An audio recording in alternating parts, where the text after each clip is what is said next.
We have this notion that mental growth stops in adulthood. You can learn new things, of course, but your mind itself doesn't improve. Or at least, that's what people seem to imagine. And so we seem to view our minds as being entirely distinct from our bodies, because we understand that physical training is real. There are people who lose 100 pounds and become competitive triathletes, right? Now, however rare those extreme transformations are, we know that they're possible. And the rest of us pursue our own efforts at physical self-improvement on that same landscape of possibility. We can see the landmarks. In fact, they're continually advertised to us. Every month we see a new celebrity who got in great shape for a film, for instance. So there are no secrets here. And if we don't decide to get in the best shape of our lives, starting right now, it's not because we didn't know that it was possible. But most of us are genuinely unaware that it is possible to change our minds. The concept of mental training is barely entertained. And yet there really are things we can do that lead to cognitive and emotional and even ethical changes that are wholly good for us.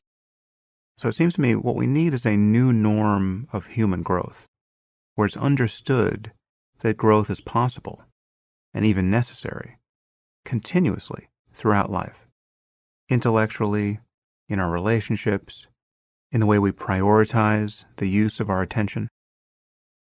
At what age do we learn how to have better conversations? At what age do we learn to have better conversations with ourselves? And at what age do we learn that any conversation with oneself, the very structure of our thinking, is in fact based on an illusion that creates so much suffering for us? Now, of course, there are many components to living an examined life, and there's no single way of thinking or use of attention that accomplishes everything we want. But meditation, real meditation, is an essential piece here. And the fact that none of us are told this in school or by our doctors indicates nothing more than a cultural blind spot. I mean, it used to be that physical exercise was something that only a very strange person would pursue deliberately, and smoking was considered a healthy habit. There were actually television ads in the 40s and 50s showing doctors smoking in their offices. And the ads claim that in a national survey of doctors, more doctors smoke Camels than any other cigarette. It's possible for an entire society to be totally confused about something rather important. Now, anyone who has real experience with meditation knows that there's something to be discovered there that they were missing, and it's something that most people are still missing.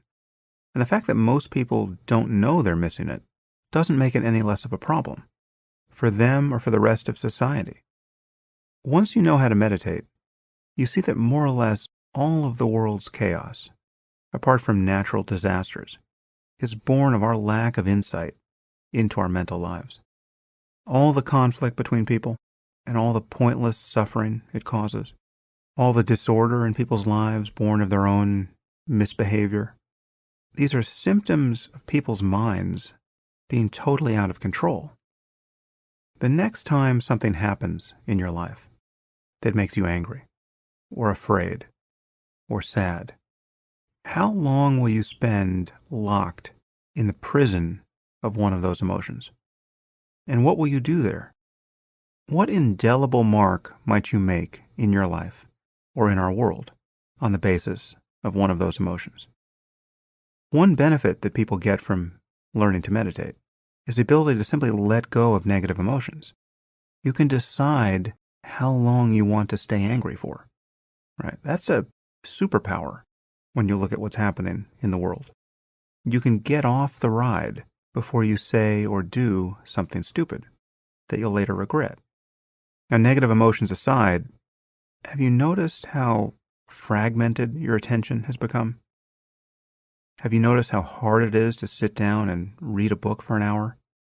When was the last time you read a book for an hour without checking your email or social media. There is a multi-front war being fought for our attention, and most of us are losing it.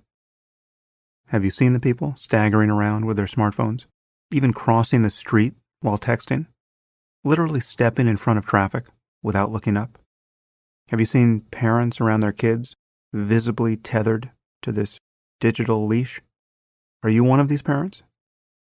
There was a recent photo exhibit that was rather brilliant where a photographer captured people using their smartphones, but then removed the phones from their hands.